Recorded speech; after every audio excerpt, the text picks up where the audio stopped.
জীৱন যুঁজৰ এক সংগ্ৰামী পথ। আমি সেই সংগ্ৰামী পথৰ সহযাত্ৰী হ'ব বিচাৰোঁ। প্ৰতিগৰাকী ছোৱালী সাহসেৰে আগুৱাই যোৱাটো আমাৰ কাম্য। আমি সেই সাহসৰ প্ৰতিচ্ছবি হ'ব বিচাৰোঁ। আমাৰ ছোৱালীসকল শিক্ষা দীক্ষা আৰু সংস্থাপনৰ মাধ্যমেদি শ্ৰেষ্ঠ হোৱাটো বিচাৰোঁ।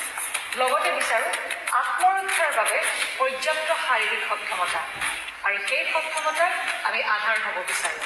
আত্মবিশ্বাস হৈছে এজনী ছোৱালীৰ আটাইতকৈ শক্তিশালী কবচ, আৰু সেই বিশ্বাসৰ আমি উচ্চ হ'ব বিচাৰোঁ। এয়া কেৱল এক প্ৰশিক্ষণ কৰ্মশালা নহয়, এয়া এগৰাকী মহিলাৰ শক্তি, সাহস আৰু স্বাভিমানৰ বিপ্লৱ, আৰু সেই বিপ্লৱৰ আমি ফেৰিঙতি হ'ব বিচাৰোঁ। নমস্কাৰ, মই আমোলা বালিকা। বৰ্তমান সময়ত যিকোনো পৰিস্থিতিৰ মোকাবিলা হ'বৰ কাৰণে এগৰাকী নাৰীৰ ক্ষেত্ৰত আটাইতকৈ বেছি প্ৰয়োজনীয় আত্মবিশ্বাস, অদম্য সাহস আৰু শাৰীৰিক সক্ষমতা।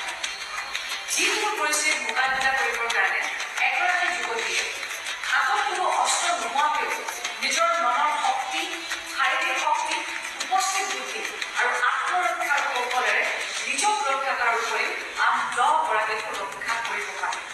আৰু সেই উদ্দেশ্য আগত ৰাখিয়ে কাম্য এক সামাজিক সংস্থাই সদৌ কাৰাটে সন্থাৰ সহযোগত 4 জুলাইৰ পৰা 8 জুলাইলৈ মূলা গাভৰু শীৰ্ষক কন্যা সমৰকলা প্ৰশিক্ষণ কৰ্মশালাইৰে আয়োজন কৰিছোঁ। গতিকে এই অনুষ্ঠানটিত মহাবিদ্যালয়সমূহৰ প্ৰায় 200 গৰাকী শিক্ষাৰ্থীয়ে অংশগ্ৰহণ কৰিব। সকলোকে মই স্বাগতম জনাইছোঁ, আৰু এই অনুষ্ঠানটিলৈ সকলোৰে সহায় সহযোগিতা শ্ৰদ্ধাৰে কামনা কৰিছোঁ। ধন্যবাদ।